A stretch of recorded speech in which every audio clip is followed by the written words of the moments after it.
Hello दोस्तों, यहाँ से पढ़ो चैनल में आपका स्वागत है। आइए, इससे पहले भी मैंने एक वीडियो डाला था एसएससी रेलवे एंड बीपीएससी के रिगार्डिंग। तो आज भी कुछ इम्पोर्टेंट क्वेश्चन है, जैसे कि एसएससी का ही क्वेश्चन एग्ज़ाम आने वाला है। तो एसएससी का फर्स्ट क्वेश्चन एसएससी के सिलेबस से ही रिलेटेड फर्स्ट क्वेश्चन है, जो कि सारे एग्ज़ाम में इम्पोर्टेंट होगा। फर्स्ट, यदि 6 क्रमिक सम संख्याओं का औसत 25 हो तो उनमें सबसे बड़ी तथा सबसे छोटी संख्या का अंतर कितना होगा।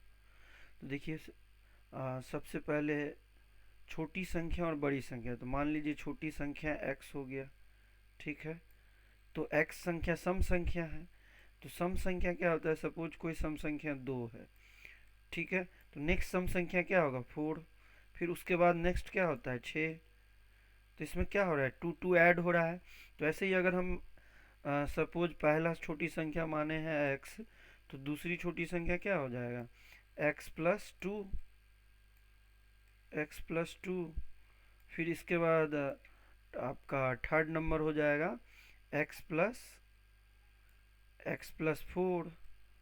फिर इसके बाद आपका हो जाएगा x+4। इसके बाद आ जाएगा x+6। ऐसे ही फिर x+8 x+8 हो गया। x+2 x+4 plus x+6 x+8, 1 2 3 4 5 6 बोला है। तो एक और लेंगे तो आपका आ जाएगा x+10, ठीक है। ये आपका हो गया 6 क्रमिक संख्या, मतलब 6 कंसेक्यूटिव नंबर हो गया, इवन नंबर सम संख्या का, क्योंकि सम संख्या पूछा है। और ऐसे भी देखिए, सम 2 है, 4 है, 6 है, तो 2 के बाद 4 आया, मतलब +2 ऐड करेंगे, +2। तो हमने माना पहला सम संख्या x है, तो दूसरा x+2 होगा, तीसरा x+4, ऐसे ही। अब इसका औसत दिया हुआ है, तो औसत क्या होता है, सम संख्याओं का टोटल जो गिवन है, सभी संख्याओं का योग बट्टा संख्या। तो इस सभी संख्या का योग करेंगे तो देखिए कितना आएगा। इस सभी को ऐड करना है, जोड़ना है। तो x+x+x, 1 2 3 4 5 6, तो इसको ऐड करेंगे तो यहाँ पे आएगा ये 6x।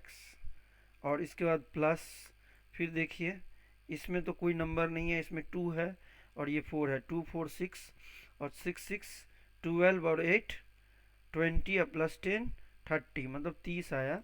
तो 6x+30 आया टोटल। क्योंकि ये ऐड होता है तो x x एक साथ ऐड हो जाएगा और नंबर एक साथ ऐड हो जाएगा।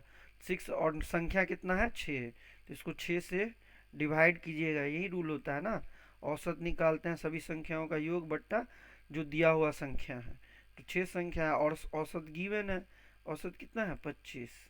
तो चलिए, औसत गिवन है इसमें 25। अब इसमें कुछ नहीं करना है, इसको सॉल्व कर लेना है।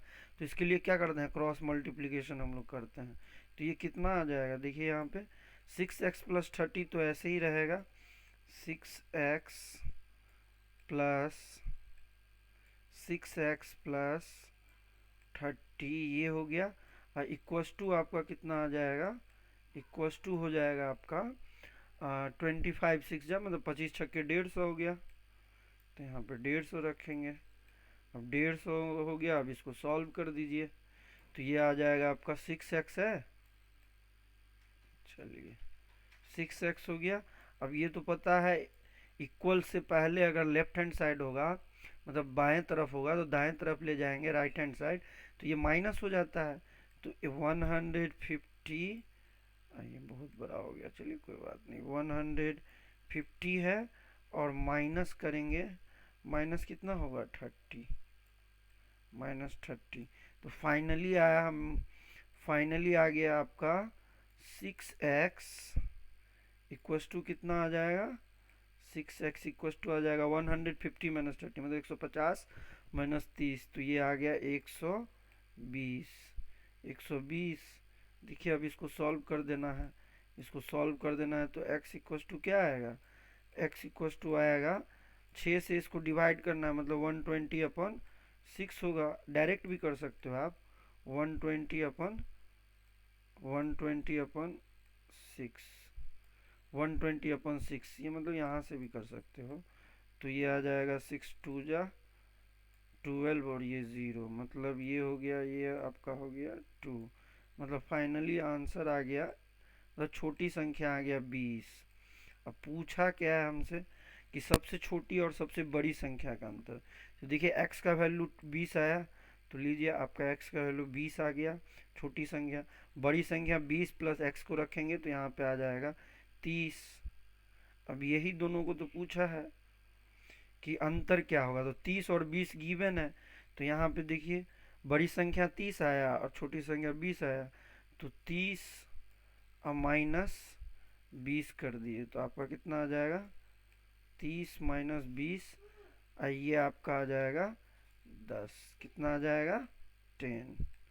तो आंसर क्या हो गया आपका, 10। चलिए आई थिंक सभी को समझ में आ गया होगा अच्छे से। चलिए अब नेक्स्ट क्वेश्चन पे देखते हैं। ये सारा क्वेश्चन एसएससी, रेलवे, बीपीएससी और भी जितने इंपॉर्टेंट एग्ज़ाम है, BPSC teacher, BPSC PCS, railway and banking का भी जो इम्पोर्टेंट क्वेश्चन है जो पूछा गया है प्रीवियस ईयर में, वही क्वेश्चन है और काफ़ी टाइम्स ये रिपीट भी होता है। सेकंड क्वेश्चन देखिए, इसमें दिया हुआ है एक आयताकार मैदान का क्षेत्रफल इसकी लंबाई एवं चौड़ाई के योग का 15 गुना है। यदि मैदान की लंबाई 40 मीटर है तो मैदान की चौड़ाई क्या होगी। तो सबसे पहले कुछ नहीं, आप आयत का फॉर्मूला लिख लीजिए। क्या लिखना है, आयत का, चलिए माउस से थोड़ा लिख रहा हूँ ना, तो ये थोड़ा सा लिखने में होता है। आयत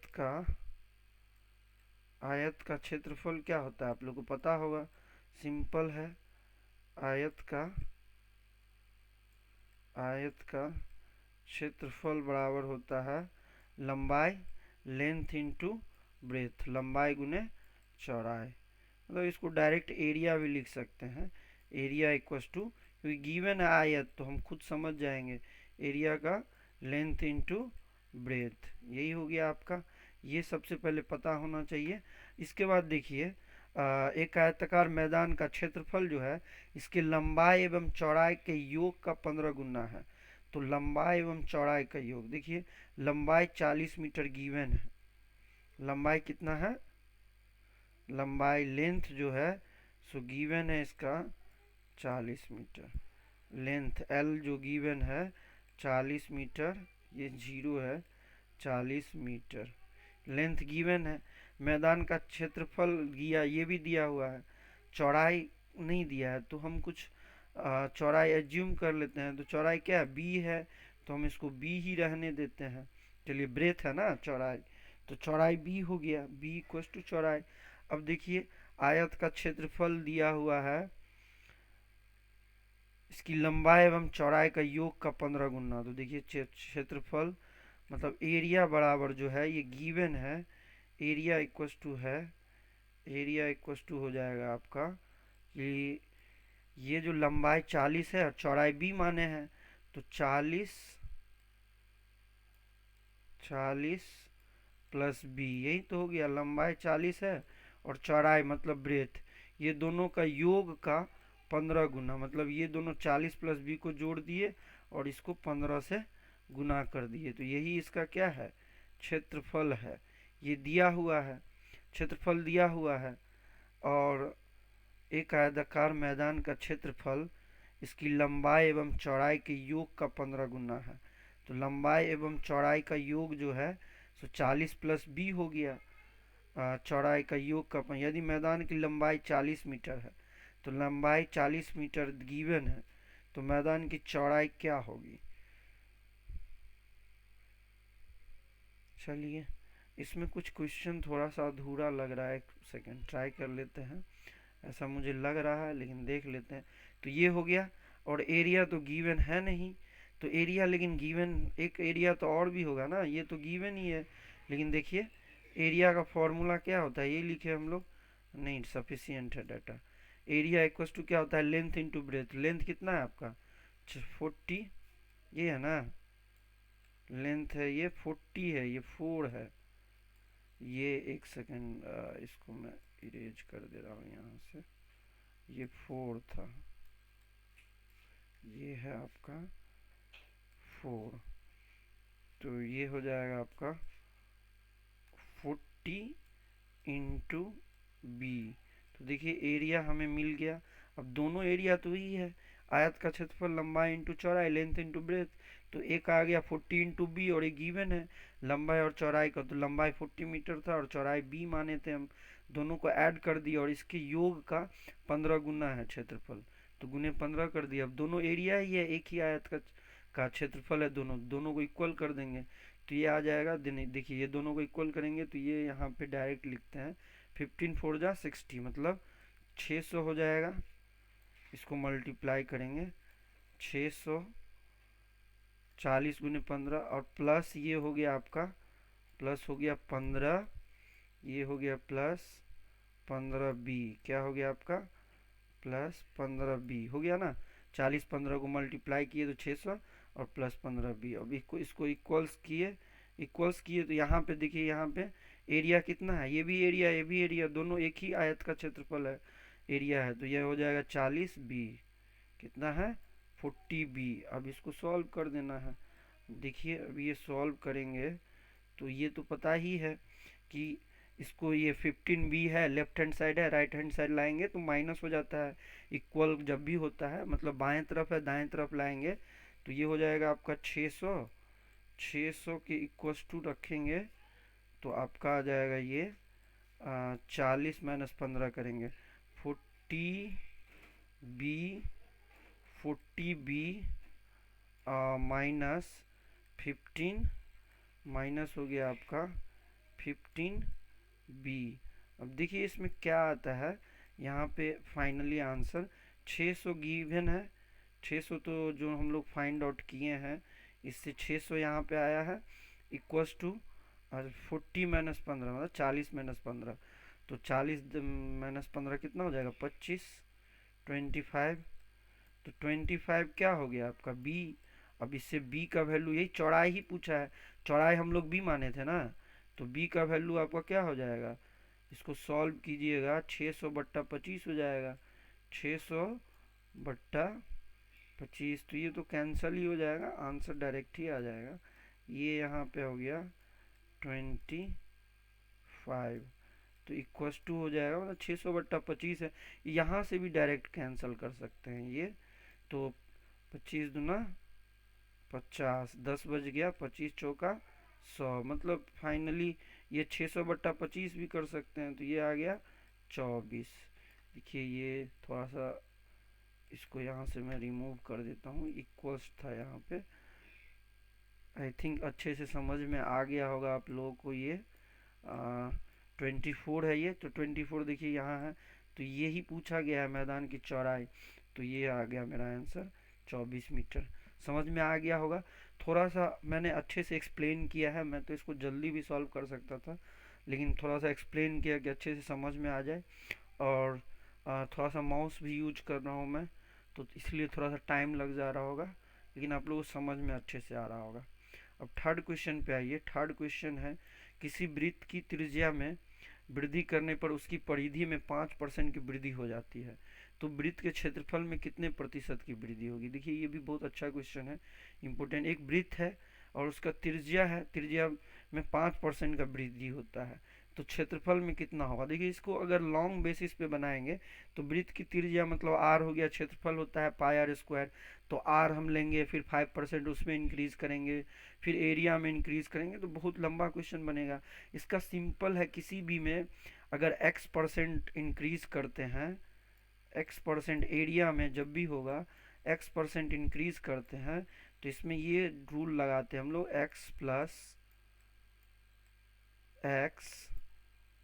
प्लस एक्स स्क्वायर अपन 100 तो यही हो गया। अब इसमें कुछ नहीं करना है, ये सिर्फ 5% जो है 5, इसको इसमें वैल्यू में यहाँ पे मुझे रख देना है। तो देखिए ये 5 यहाँ पे हो गया, फिर यहाँ पे भी प्लस आपका 5 हो जाएगा, x% ही इंक्रीज हो रहा है, प्लस ये फिर देखिए 5 5 5 जा 25 हो जाएगा, x रखिएगा तो, और 25 अपन 100 करेंगे, तो 25 अपन 100 क्या आ जाएगा आपका, इसको सॉल्व कर लेंगे हम लोग, तो ये तो सिंपल है, आप लोगों को भी पता होगा। 5 प्लस 10 हो गया तो 10, और ये आपका आ गया प्लस प्लस ये, मतलब पॉइंट, इसको सॉल्व कीजिएगा तो 0.25 आएगा, है ना, 0.25, 0.25 या 0.25 का ये है ना। अब इस दोनों को ऐड कर देंगे तो फाइनली आ गया मेरा 10.25%, 10.25%। कितना इंक्रीज हो रहा है? 10.25% एरिया इंक्रीज होगा। समझ में आ गया होगा आप लोगों को। इसको, इसका ये आंसर गिवन है सी नंबर। तो कितना है आंसर? 10.25। तो इसको लॉन्ग में सॉल्व नहीं करना है हमको, बस इसका मेथड यूज़ करना है, ठीक है। चलिए आइए फोर्थ क्वेश्चन हम लोग देखते हैं। फोर्थ क्वेश्चन है, यदि 28 आदमी किसी कार्य के 7/8 भाग को एक सप्ताह में पूरा करे तथा शेष कार्य को एक अन्य सप्ताह में पूरा कराने के लिए कितने आदमी कार्य पर लगाने होंगे? तो देखिए इसका फॉर्मूला होता है simple, M1 D1 M1 D1 M1 D1 M1 D1 equals to MT D2 MT D2 MT फिर D2, और जब वर्क गिवन होगा तो इसका अपॉन करेंगे W1। फॉर्मूला आप लोग को पता भी होगा, नहीं पता है तो जान लीजिए, जब भी टाइम वर्क का कोई भी इस तरह का क्वेश्चन होगा तो ये फॉर्मूला लगाते हम लोग। ये इक्वल्स टू एक्चुअली मिडिल में होगा, यहाँ पे होगा इक्वल्स टू, ठीक है, क्योंकि हम क्रॉस मल्टीप्लिकेशन यूज़ कर पाए। देखिए ये फॉर्मूला है। अब इसको सॉल्व कर लेना है। 28 आदमी किसी कार्य के 7/8 भाग को, तो आदमी कितना है, और एक सप्ताह में 7 दिन होता है, आदमी है 28। देखिए 28 आदमी ये हो गया, 28 आदमी, और एक सप्ताह डेज भी गिवन है, मल्टीप्लाई 7, और ये आपका अपॉन वर्क कितना है 7/8। अब ये फर्स्ट वाला पार्ट हो गया, और ये इक्वल्स टू होगा, ठीक है। और यहाँ पे शेष कार्य जब 7/8 है, मतलब पूरा काम कोई एक काम होगा उसमें 7/8 काम हो चुका है। 7/8 मतलब फर्स्ट सप्ताह में काम किया, तो बाकी काम कितना करेगा? 7/8 काम कर चुका है, तो बाकी काम प्लस 1/8 करेगा, मतलब 1/8 ही बचा रहेगा। या तो तभी तो ये 1 बन गया, अदरवाइज इसको निकालने का ये होता है कि 1 है, 1 माइनस हम 7/8 काम हो चुका फर्स्ट सप्ताह में, तो सेकेंड सप्ताह में कितना बचेगा? 1 माइनस 7/8 करेंगे तो ये आ जाएगा आपका, ये 1 है तो नीचे भी 1 आएगा। इसको सॉल्व कीजिएगा तो ये 8 आ जाएगा, और 8 माइनस 7 तो ये आ जाएगा 1/8, ठीक है, 1/8। तो इसका मतलब ये डेट टाइम तो नहीं दिया गया है, यही तो पूछा गया है। शेष कार्य को एक अन्य सप्ताह में टाइम दिया हुआ है, आदमी पूछा गया है। तो चलिए यहाँ पे हम m रहने देते हैं, m, और यहाँ पे टाइम तो पता है, सब 7 हो जाएगा, ये m है, और यहाँ पे आ जाएगा 1/8, ये हो गया। अब इसको सॉल्व कर लेना है। देखिए यहाँ तक आप लोगों को समझ में आ गया होगा, आगे मैं थोड़ा इसको इरेज कर रहा हूँ, तो यहाँ पे आप लोग समझ जाइएगा। यहाँ पे मैं बता रहा हूँ,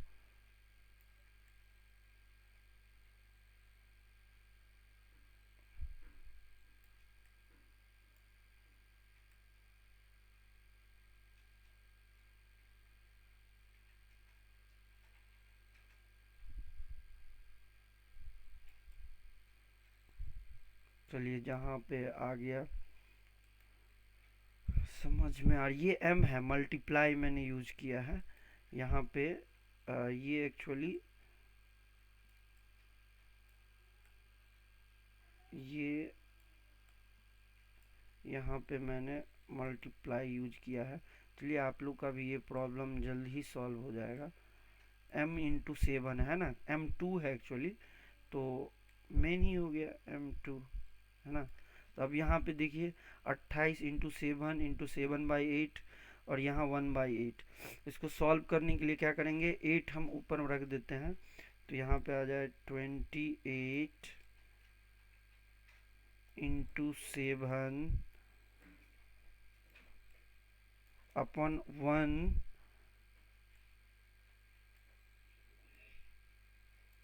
ये 7 है, इंटू ये 8 ऊपर चला जाता है, ये पता होगा आप लोग को, लेकिन दोनों में 8 है तो ये कैंसिल भी हो जाएगा। ये 8, ये 8 और ये 8 दोनों कैंसिल हो गया। ये रूल आप लोगों को पता होगा। यहाँ पे क्या हो गया, m2 इंटू 7 और इसके बाद यहाँ पे बचा हुआ है 1। तो ये तो दिख ही रहा है, सॉल्व आपका डायरेक्टली सॉल्व कर सकते हैं। देखिए 7 और 7 कैंसिल हो गया, यहाँ बचा 7 और ये जब भी इक्वल होगा, यहाँ पे इक्वल होगा तो हम लोग क्रॉस मल्टीप्लिकेशन मल्टीप्लाई करते हैं, लेकिन न्यूमरेटर और डिनोमिनेटर मतलब अंश हर को काट सकते हैं, अंश हर को काट सकते हैं, और ऊपर वाले को भी डिवाइड कर सकते हैं, नीचे नीचे को भी। तो देखिए 7 1 जा 7 4 जा, मतलब 7 चौका 28। तो अब क्रॉस सारा कैंसिल हो गया, तो फाइनली आया m2 इक्वस टू आया आपको, क्रॉस मल्टीप्लिकेशन कीजिएगा तो m2 इक्वस टू 4 आया। मतलब जो काम बचा हुआ है उसके लिए अगले सप्ताह कितने आदमी का ज़रूरत होगा, 4 आदमी। 4 आंसर आया। समझ में आ गया होगा आप लोगों को। बहुत ही अच्छा क्वेश्चन था। एक क्वेश्चन और भी है, लेकिन चलिए ये क्वेश्चन मैं नेक्स्ट वीडियो में करूँगा। थोड़ा सा टाइम ज़्यादा ले लिया मैंने, लेकिन क्वेश्चन को अच्छे से समझाया है। आई थिंक सारा क्वेश्चन आप लोग को अच्छे से समझ में आ गया होगा। इस क्वेश्चन को मैं नेक्स्ट वाले में करूँगा। यहाँ तक आप लोगों को समझ में आ गया होगा। Thank you for this.